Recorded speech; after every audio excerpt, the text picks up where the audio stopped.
parle. Chaque jour, Charles et Carole vous présentent la leçon de l'école du sabbat.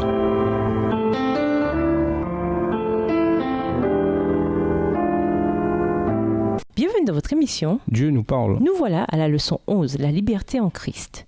Étude de la semaine, Galates 5, les versets 1 à 15, 1 Corinthiens 6, le verset 20, Romains 8, le verset 1, Hébreux 2, les versets 14 et 15, Romains 8, le verset 4 et Romains 13, le verset 8. Verset à mémoriser, frères et sœurs, c'est à la liberté que vous avez été appelés. Seulement, ne faites pas de cette liberté un prétexte pour suivre les désirs de votre nature propre. Au contraire, soyez par amour serviteurs les uns des autres. Galates 5, verset 13 dans la version Louis II 21. Dans Galates 2, le verset 4, Paul évoque brièvement l'importance de protéger la liberté que nous avons en Jésus-Christ. Mais que veut-il dire quand il parle de liberté, chose qu'il fait souvent? Que comprend cette liberté? Jusqu'où va-t-elle? A-t-elle des limites? Et quel rapport la liberté en Christ a-t-elle avec la loi? Paul répond à ces questions en avertissant les Galates de deux dangers. Le premier, c'est le légalisme. Les adversaires de Paul en Galatie étaient tellement absorbés par leurs efforts pour gagner la faveur de Dieu grâce à leur conduite qu'ils avaient perdu de vue la nature libératrice de l'œuvre de Christ par la foi. La deuxième menace, c'est la tendance à abuser de la liberté que Christ a achetée pour nous en tombant dans le désordre. Ceux qui faisaient cela pensaient, à tort, que la liberté est diamétralement opposée à la loi. Le légalisme et le désordre sont tous deux contraires à la liberté, car ils maintiennent leurs partisans dans une forme d'esclavage. Paul appelle cependant les Galates à rester fermes dans la véritable liberté qu'ils possèdent légitimement en Christ. Et nous vous laissons avec cette réflexion. Les trois sentiers à deux fossés. Les extrêmes semblent être un piège constant pour les croyants. Nous devons rester sur le sentier de lumière illuminé par la Bible. Au revoir. Et à demain si Dieu veut. Dieu nous parle. Chaque jour, Charles et Carole vous présentent la leçon de l'école du sabbat.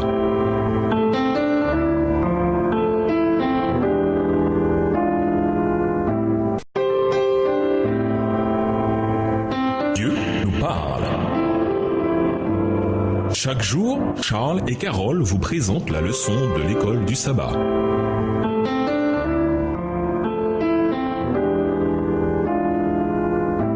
Bienvenue dans votre émission Dieu nous parle. Nous voilà la leçon de dimanche. Le Christ nous a libérés. C'est pour la liberté que le Christ nous a libérés. Tenez donc ferme et ne vous remettez pas sous le joug de l'esclavage. Galates 5, verset 1. Comme l'ordre de ralliement d'un chef militaire à ses troupes chancelantes, Paul encourage les Galates à ne pas abandonner leur liberté en Christ.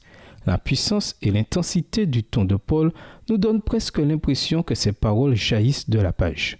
En fait, il semble que c'était précisément l'intention de Paul.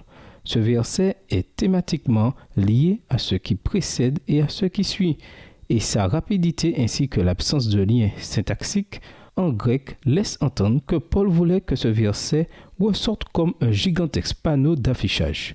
La liberté en Christ résume toute la discussion de Paul, or les Galates risquaient de la trahir. Lisons Galates 1, les versets 3 et 4, Galates 2, le verset 16 et Galates 3, le verset 13. Quelles sont les métaphores employées dans ces versets et en quoi nous aident-elles à comprendre ce que Christ a fait pour nous? Galates 1, les versets 3 et 4.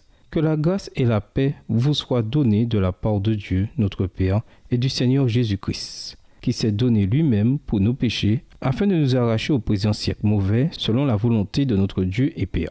Galates 2, le verset 16. Néanmoins, sachant que ce n'est pas par les œuvres de la loi que l'homme est justifié, mais par la foi en Jésus-Christ, nous aussi, nous avons cru en Jésus-Christ, afin d'être justifiés par la foi en Christ, et non par les œuvres de la loi, parce que nulle chair ne sera justifié par les œuvres de la loi. Galates 3, verset 13. Christ nous a rachetés de la malédiction de la loi, étant devenu malédiction pour nous, car il est écrit « Maudit soit quiconque est pendu au bois ».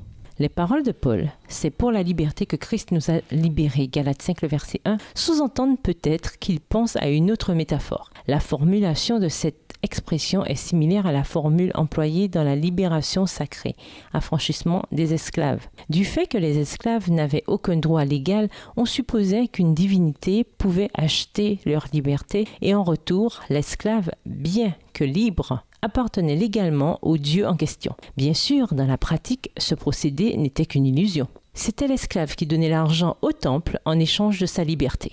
Voyez par exemple la formule employée sur une inscription parmi des milliers retrouvés dans le temple d'Apollon Pythien à Delphes, datant de 201 avant Jésus-Christ à 100 après Jésus-Christ.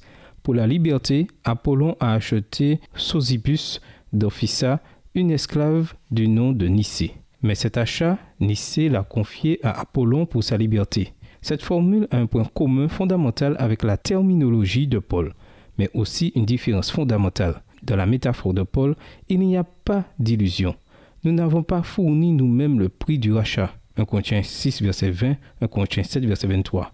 Le prix était bien trop élevé pour nous. Nous étions impuissants à nous sauver nous-mêmes, mais Jésus est intervenu et a fait pour nous ce que nous ne pouvions pas faire. En tout cas, pas sans abandonner notre vie. Il a payé le prix pour nos péchés, nous libérant ainsi de la condamnation. Examinez votre vie. Pensez-vous parfois que vous pouvez vous sauver vous-même?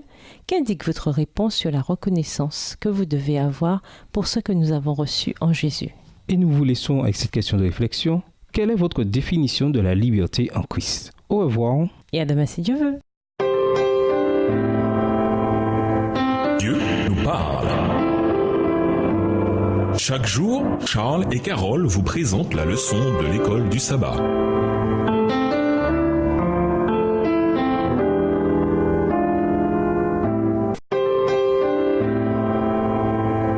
Dieu nous parle. Chaque jour, Charles et Carole vous présentent la leçon de l'école du sabbat.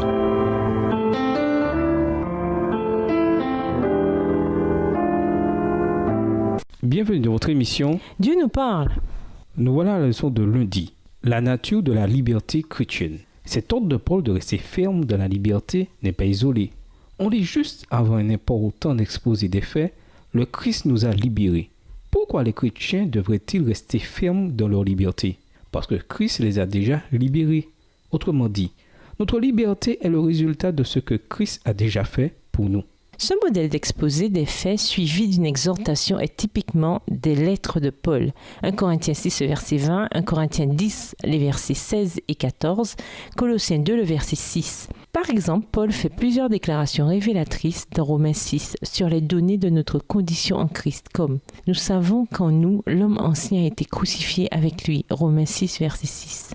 Sur la base de ce fait, Paul peut ensuite donner une exhortation pleine d'autorité. Que le péché ne règne donc pas dans votre corps mortel. Romains 6, verset 12. C'est sa manière de dire en fait, devenez ce que vous êtes déjà en Christ. La vie éthique de l'Évangile n'est ni un fardeau, ni essayer de faire des choses pour prouver que nous sommes les enfants de Dieu.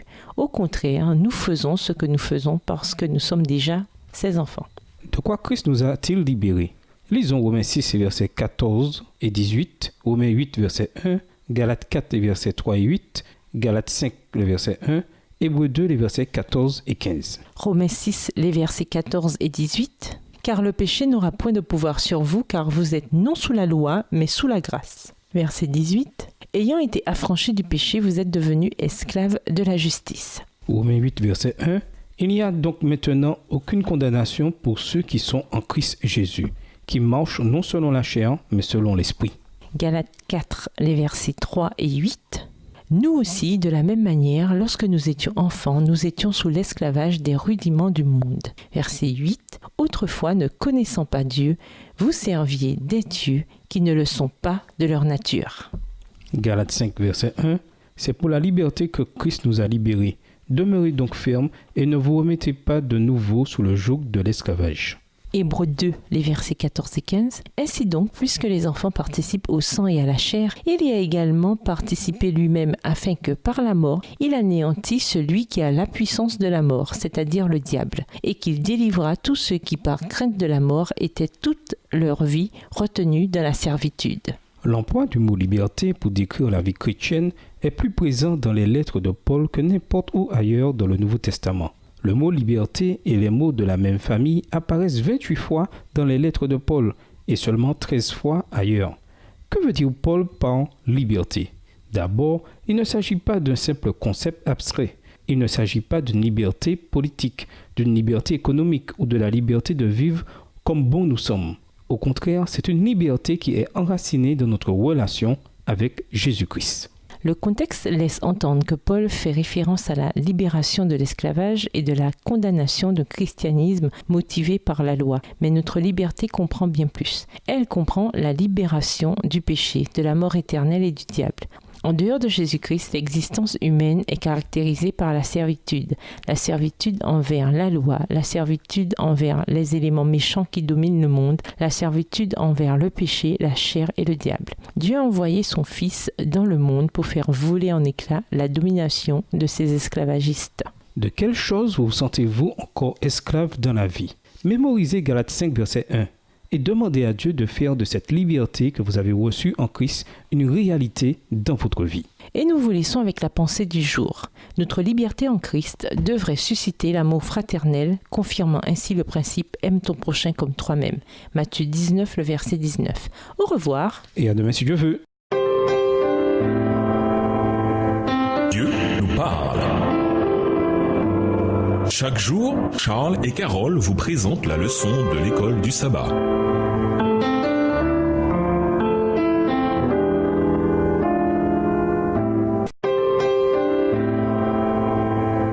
Dieu nous parle. Chaque jour, Charles et Carole vous présentent la leçon de l'école du sabbat.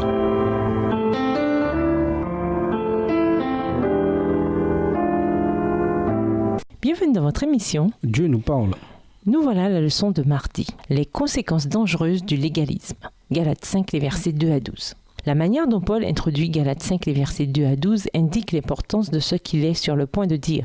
Écoutez, version Bible en français courant. Moi, Paul, je vous dis, Paul ne plaisante pas. Avec l'emploi du mot « écouter », il ne se contente pas de demander toute l'attention de ses lecteurs, mais il évoque aussi son autorité apostolique. Il veut qu'ils comprennent que si les gentils doivent se soumettre à la circoncision pour être sauvés, alors les Galates doivent prendre conscience des dangereuses conséquences qu'implique leur décision.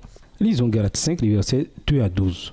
Contre quoi précisément Paul les met-il en garde à propos de la circoncision? Galates 5, les versets 2 à 12. Voici moi, Paul, je vous dis que si vous vous faites circoncire, Christ ne vous servira de rien. Et je proteste encore une fois à tout homme qui se fait circoncire qu'il est tenu de pratiquer la loi tout entière. Vous êtes séparés de Christ. Vous tous qui cherchez la justification dans la loi, vous êtes déchus de la grâce. Pour nous, c'est de la foi que nous attendons par l'Esprit l'espérance de la justice. Car en Jésus-Christ, ni la circoncision ni l'incirconcision n'a de valeur, mais la foi qui est agissante par la charité. Verset 7. Vous courriez bien. Qui vous a arrêté en vous empêchant d'obéir à la vérité? Cette suggestion ne vient pas de celui qui vous appelle. Un peu de levain fait lever toute la pâte. Pour moi, j'ai cette confiance en vous dans le Seigneur que vous ne penserez pas autrement. Mais celui qui vous trouble, quel qu'il soit, en supportera la condamnation. Quant à moi, frère, si je prêche encore la circoncision, pourquoi suis-je encore persécuté? Le scandale de la croix a donc disparu. Qu'ils se mutilent donc ceux qui mettent le trouble parmi vous. Essayer de gagner la faveur de Dieu en se soumettant à la circoncision avait une première conséquence. Cela obligerait la personne à observer toute la loi. Le vocabulaire de Paul au verset 2 et 3 comprend un jeu de mots intéressant. Dans ce cas, Christ, dit Paul, ne leur servira de rien, aux phélézéi. Ils seront plutôt tenus, aux phéléités, d'obéir à la loi. Si quelqu'un veut vivre selon la loi, il ne peut pas choisir les préceptes auxquels il veut obéir. C'est tout ou rien. Deuxièmement, il serait séparé de Christ. La décision d'être justifié par les œuvres implique en même temps que l'on rejette le moyen de justification choisi par Dieu en Christ. On ne peut avoir les deux moyens en même temps. Il est impossible de recevoir Christ en reconnaissant ainsi que l'on ne peut se sauver soi-même et recevoir la circoncision en affirmant ainsi que l'on peut. La troisième objection de Paul à la circoncision, c'est qu'elle entrave la croissance spirituelle. Son analogie est celle d'un coureur dont les progrès vers la ligne d'arrivée ont été délibérément sabotés. En fait, le mot traduit par « empêchant », verset 7, était employé dans les cercles militaires pour parler de détruire une route ou un pont ou bien placer des obstacles sur la route de l'ennemi pour l'empêcher d'avancer. Enfin, la circoncision supprime l'outrage de la croix. Comment ? Le message de la circoncision implique que vous pouvez vous sauver vous-même. En tant que tel, il flatte l'orgueil humain. Le message de la croix, cependant, est repoussant pour l'orgueil humain, car nous devons reconnaître que nous sommes totalement dépendants de Christ. Paul est tellement choqué par ces gens qui insistent autant sur la circoncision qu'il déclare qu'il aimerait que le couteau glisse et qu'il se castre. Quelle parole terrible! Mais le ton de Paul ne fait que refléter combien il prend cette question au sérieux. Et nous vous laissons cette question de réflexion. Quels sont les dangers du légalisme? Au revoir. Et à demain si Dieu veut. Dieu nous parle. Chaque jour, Charles et Carole vous présentent la leçon de l'école du sabbat.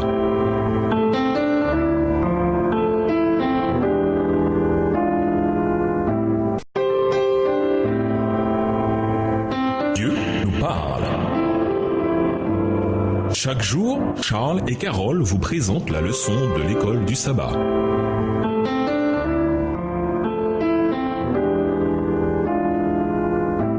Bienvenue dans votre émission. Dieu nous parle. Voilà la leçon de mercredi. La liberté et non la chair. Galates 5, verset 13. Galates 5, verset 13 marque un tournant important dans l'épître. Jusque-là, Paul s'est entièrement focalisé sur le contenu théologique de son message. Mais il se tourne à présent vers la question du comportement chrétien. Comment quelqu'un qui n'est pas sauvé par les œuvres doit-il vivre? De quel détournement potentiel de la liberté Paul voulait-il protéger les Galates? Lisons Galates 5, le verset 13. Galates 5, verset 13. Frères, vous avez été appelés à la liberté. Seulement ne faites pas de cette liberté un prétexte pour vivre selon la chair, mais par amour, soyez serviteurs les uns des autres. Paul était bien conscient de l'incompréhension qui pouvait accompagner son insistance sur la grâce et la liberté que les croyants ont en Christ. Romains 3, le verset 8, Romains 6, les versets 1 et 2. Mais le problème n'était pas tant l'évangile de Paul que la tendance humaine à la gratification personnelle. Les pages de l'histoire sont noircies de récits de peuples, de villes et de nations dont la corruption et la chute dans le chaos moral étaient directement liées à leur manque de maîtrise de soi. Qui n'a jamais perçu cette tendance dans sa propre vie? C'est la raison pour laquelle Paul appelle si clairement les disciples de Jésus à éviter de se livrer à la chair. En fait, il veut qu'ils fassent le contraire, c'est-à-dire soyez par amour serviteurs les uns des autres. Version second 21. Comme toute personne qui sert les autres par amour le sait, cela ne peut s'accomplir qu'à travers la mort à soi-même, la mort à la chair. Ceux qui se livrent à la chair ne sont pas ceux qui ont tendance à servir les autres. Au contraire, ainsi, notre liberté en Christ n'est pas une simple liberté par rapport à la servitude du monde, mais un appel à un nouveau type de service, à la responsabilité de servir les autres par amour. C'est l'occasion d'aimer son prochain sans entrave, la possibilité de créer des communautés humaines fondées sur le don de soi mutuel, plutôt que sur la quête de pouvoir et de statut. À cause de notre connaissance du christianisme et de la formulation moderne de Galates 5, verset 13, il serait facile de passer à côté de la force surprenante que ces paroles ont pu avoir pour les Galates. D'abord, les termes grecs indiquent que l'amour qui motive ce type de service n'est pas un amour ordinaire, un amour humain, ce serait impossible. L'amour humain est bien trop conditionnel. Le fait que Paul emploie l'article « le » avant le mot « amour » en grec, Bible en français courant, indique qu'il fait référence à l'amour divin que nous ne recevons que par l'intermédiaire de l'Esprit. Romains 5, verset 5. La véritable surprise réside dans le fait que le mot traduit par « serviteur », la version second 21, correspond au mot grec signifiant « esclave ».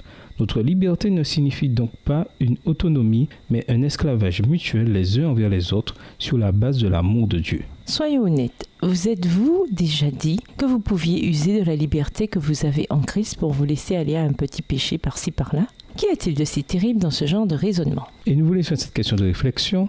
Que pouvez-vous faire d'autre pour vous assurer d'obtenir la liberté en Christ? Au revoir. Et à demain si Dieu veut. Dieu nous parle.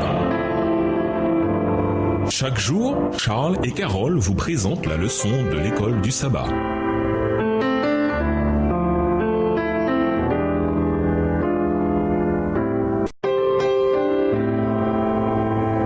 Dieu nous parle. Chaque jour, Charles et Carole vous présentent la leçon de l'école du sabbat.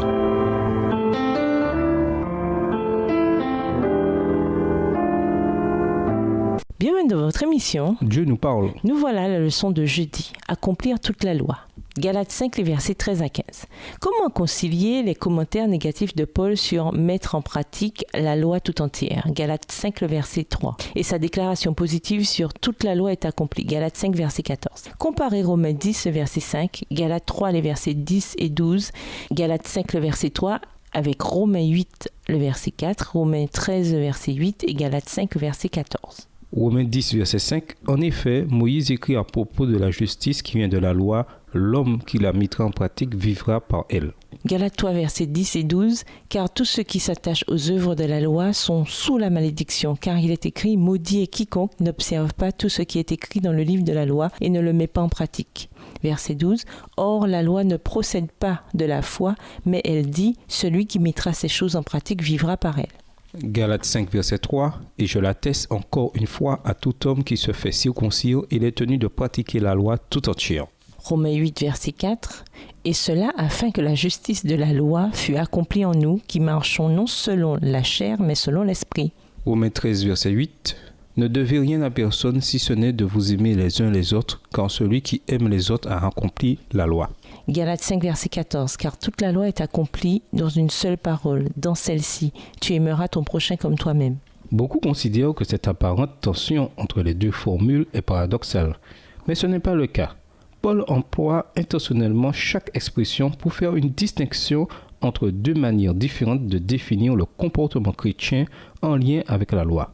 Par exemple, il est significatif de noter que lorsque Paul mentionne de manière positive l'observation de la loi pour le chrétien, il ne parle jamais de pratiquer la loi. Il réserve cette expression pour parler du comportement mal avisé de ceux qui vivent sous la loi et qui tentent de gagner l'approbation de Dieu en faisant ce que la loi ordonne.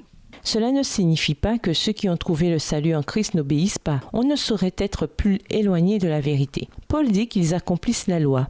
Il veut dire que le véritable comportement chrétien, c'est bien plus qu'une simple obéissance extérieure, que pratiquer la loi. C'est accomplir la loi. Paul emploie le mot « accomplir » parce qu'il va bien au-delà de pratiquer.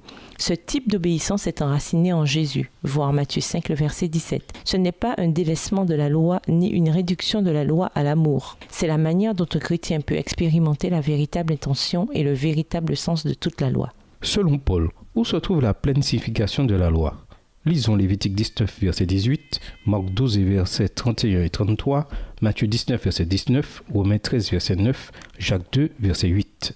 Lévitique 19, le verset 18, « Tu ne te vengeras point et tu ne garderas point de rancune contre les enfants de ton peuple. Tu aimeras ton prochain comme toi-même. Je suis l'Éternel. » Marc 12, versets 31 et 33, « Voici le second. Tu aimeras ton prochain comme toi-même. Il n'y aura pas d'autre commandement plus grand que cela. » Verset 33, et que l'aimer de tout son cœur, de toute son intelligence et de toute sa force, ainsi qu'aimer son prochain comme soi-même, c'est plus que tous les holocaustes et tous les sacrifices. Matthieu 19, verset 19, « Honore ton père et ta mère, et tu aimeras ton prochain comme toi-même. » Romains 13, verset 9, « En effet, les commandements, tu ne commettras pas d'adultère, tu ne commettras pas de meurtre, tu ne commettras pas de vol, tu ne rendras pas de faux témoignages, tu ne convoiteras pas, et tout autre commandement se résume dans cette parole, tu aimeras ton prochain comme toi-même. » Jacques 2, le verset 8. « Si vous accomplissez la loi royale selon l'Écriture, tu aimeras ton prochain comme toi-même, vous faites bien. » Bien qu'il s'agisse d'une citation tirée du Lévitique,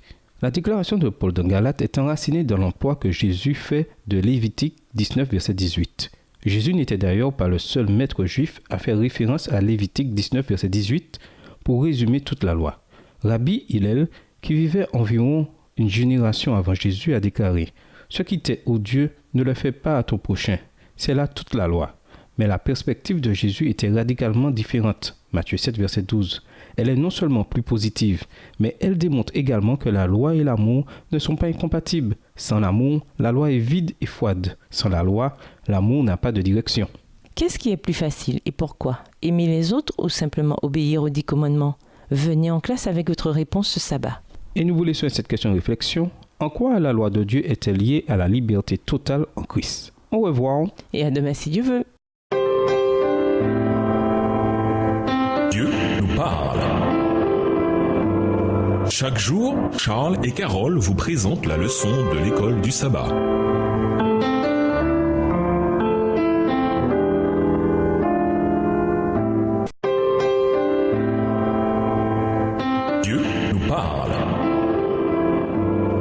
Chaque jour, Charles et Carole vous présentent la leçon de l'école du sabbat.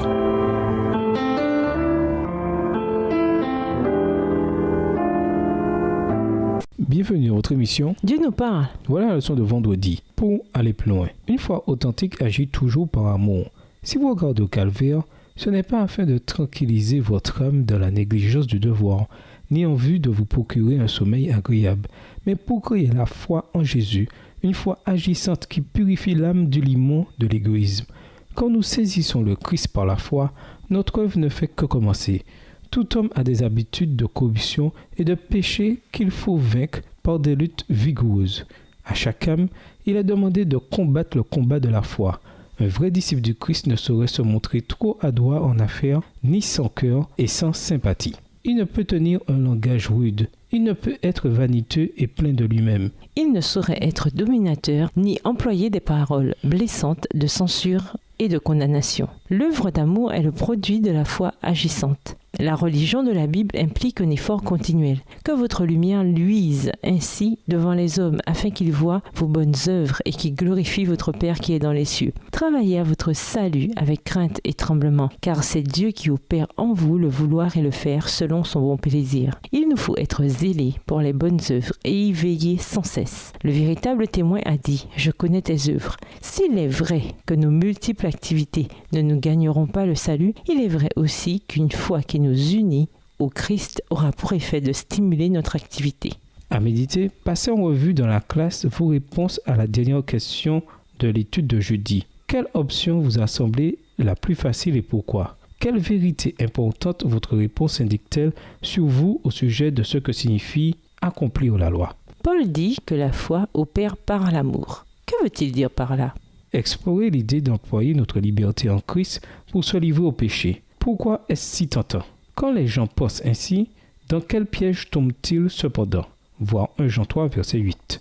Résumé, la liberté est l'un des termes préférés de Paul pour définir ce qu'est l'Évangile. Elle comprend à la fois ce que Christ a fait pour nous en nous délivrant de l'esclavage envers le monde, ainsi que la manière dont nous sommes appelés à vivre notre vie chrétienne. Cependant, nous devons être prudents, de peur que notre liberté ne soit victime soit du légalisme, soit du désordre. Christ ne nous a pas libérés pour que nous soyons au service de nous-mêmes, mais pour que nous donnions nos vies pour servir notre prochain. Pour conclure, notre salut est gratuit et cependant, il a coûté un prix inestimable à Jésus. La vie en Jésus égale la liberté. Et cependant, si nous exploitons cette liberté pour ne faire que ce que nous désirons, nous devenons à nouveau esclaves. Comment résoudre une telle tension? Par la puissance du Saint-Esprit. Le Saint-Esprit nous rend capables de servir Dieu, d'aimer nos semblables et d'échapper aux chaînes du péché et à la prison volontaire du perfectionnisme.